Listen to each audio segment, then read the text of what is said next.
Tout pour investir. Dose d'économie.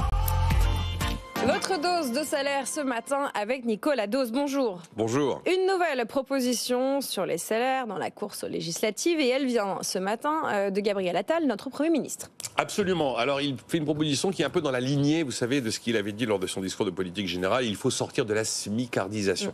Bon, évidemment, elle intervient opportunément à un moment où il faut que chacun surenchérisse sur les propositions pour séduire les électeurs. En l'occurrence, là, il propose de lisser le moment où vous avez les cotisations sociales qui remontent sur les salaires. À un SMIC, on est à 0 cotisation patronale, pratiquement. Et puis dès qu'on est juste après un SMIC, paf, la courbe est lancée. Et là, on voit les allègements de cotisation de moins en moins importants et la remontée des cotisations. C'est ce qui a fabriqué une marche qui explique en partie le phénomène de trappe à bas salaire, de smicardisation. Et c'est vrai qu'on sait qu'aujourd'hui, quand un employeur a un salarié à un SMIC, s'il veut lui donner 100 € net de plus par mois, donc là, il le met au-dessus d'un SMIC, ben, il doit débourser 483 €. Donc évidemment, c'est un vrai obstacle à la désmicardisation. Et pour financer la mesure, Gabriel Attal nous dit qu'à l'inverse, il va aller rogner sur les allègements de cotisation qui sont encore accordés dans la fourchette qui va de 2,5 à 3,5 SMIC. Donc on va prendre un peu d'allègement de cotisation qu'on reprend sur les plus hauts revenus pour essayer d'accorder, enfin de faire en sorte de casser cette marche qui est un frein aux hausses de salaire, notamment à un SMIC. Il y a une autre proposition qui objectivement, je trouve, est un peu pipeau. Ça, c'était une proposition qui a été faite, mais elle va dans le même sens que l'amélioration du salaire, d'une certaine manière. C'est l'idée qu'on va plus que tripler le plafond de la PPV, la prime de partage de la valeur, la prime Macron. C'est 3 000 €. Gabriel Attal dit on porte le plafond à 10 000 € par an. Sauf qu'aujourd'hui, il n'y a quasiment pas une entreprise qui accorde déjà le plafond de 3 000. Le montant moyen accordé en 2023, c'était 885 € par salarié en moyenne. Si on s'amuse à tripler le plafond toléré, il y a très peu d'entreprises qui vont doubler, voire tripler les primes qu'elles accordent à leurs salariés. Donc ça, c'est quand même vraiment un effet d'annonce. Après, c'est hyper technique, évidemment, l'histoire du lissage, des remontées d'allègement de cotises. Et je suis certain que ça parlera à personne et que c'est qu'une affaire d'experts. C'est probablement des éléments qui doivent, à mon avis, ressortir du rapport qui est en train d'être finalisé par les économistes Antoine Bozio et Étienne Vasmer. C'est les deux qui sont chargés, vous savez, d'apporter des réponses opérationnelles à cette histoire de désmicardisation. Voilà ce que propose Gabriel Attal. C'est technique, mais ça explique tout de même cette trappe à salaire. Oui, mais je ne pense pas qu'on gagne l'élection avec un truc comme ça.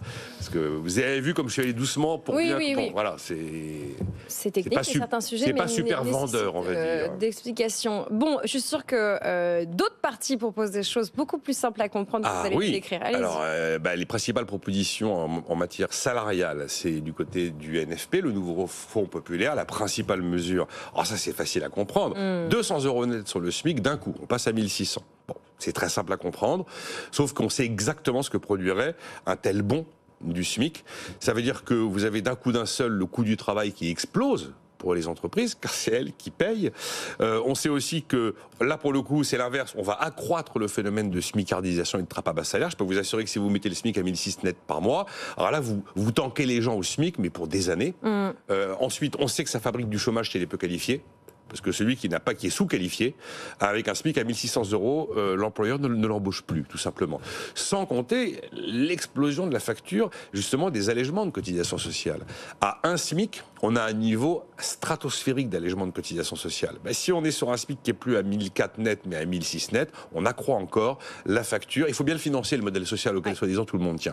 Donc bon, c'est la fameuse idée facile qui ne résiste pas normalement à l'analyse de ce que l'on sait sur ce type de mesure. Ensuite, chez NFP, on trouve une autre mesure qui consisterait à réindexer les salaires sur l'inflation. C'est quand même dans les années 80 que la gauche, avec Jacques Delors, avait stoppé l'indexation pour casser les spirales inflationnistes. Ils reviendraient en arrière. Et ils promettent aussi 2 autres mesures dans les 15 premiers jours. On accorde 10% d'augmentation aux fonctionnaires. Bon, c'est une facture de 20 milliards d'euros par an. Et puis, on monte le minimum vieillesse à 1 200 €, sachant qu'aujourd'hui, il a dû dépasser un petit peu les 1 000 €. Si on prend maintenant le Rassemblement national, il y avait, mais il n'y a plus vraiment de mesure sur les salaires. La mesure sur les salaires, mais elle fait partie de celles qui ont été rayées de la liste vendredi dernier, c'était qu'il y aurait une exonération de cotisation sociale pour les entreprises qui accordent des hausses de salaire jusqu'à 10%. Et donc pour la partie hausse de salaire jusqu'à 10%, hausse générale des salaires jusqu'à 10%, cette partie-là, exonération de cotisation sociale. Mais vous le disiez en préambule, il faut quand même rappeler que quand on ne fait pas de la politique mais de l'économie, le seul et unique carburant des salaires, ça s'appelle la productivité. C'est pas un choix politique, ça se vote pas au Parlement, ça s'écrit pas dans un décret. Or, la France perd de la productivité depuis 2019. En théorie, il n'y a pas de carburant pour les hausses de salaire au sens économique du terme aujourd'hui. Après, si vous prenez les trois blocs, j'ai envie de dire, ils sont tous les trois sur une même position par rapport aux pensions de retraite. Alors c'est pas du salaire, mais enfin c'est quand même avec ça que vivent les retraités. Tout le monde indexe parfaitement sur l'inflation les pensions de retraite. Et puis après, vous avez une série de propositions qui ne sont pas des propositions salariales, mais des propositions liées au pouvoir d'achat. Et alors c'est là où on trouve tous les vieux mirages avec les solutions de blocage des prix, tous les tripatouillages de TVA qu'on a décrits ici dans tous les sens. Ça, c'est plus des solutions de pouvoir d'achat. Voilà le point qu'on pouvait faire en ce mardi 19 juin sur les propositions concernant les salaires. Certaines inventions d'ingénierie politique concernant ces salaires. Merci Nicolas de veiller et de décrypter ces sujets, bien sûr économiquement, attention. Cette séquence est à retrouver en podcast et en replay sur notre site et notre application. Vous pouvez également participer à la discussion sur la chaîne YouTube de BFM Business, puisque Nicolas Dose, cette chronique de Tout pour investir, est à retrouver découpée sur notre chaîne YouTube BFM Business.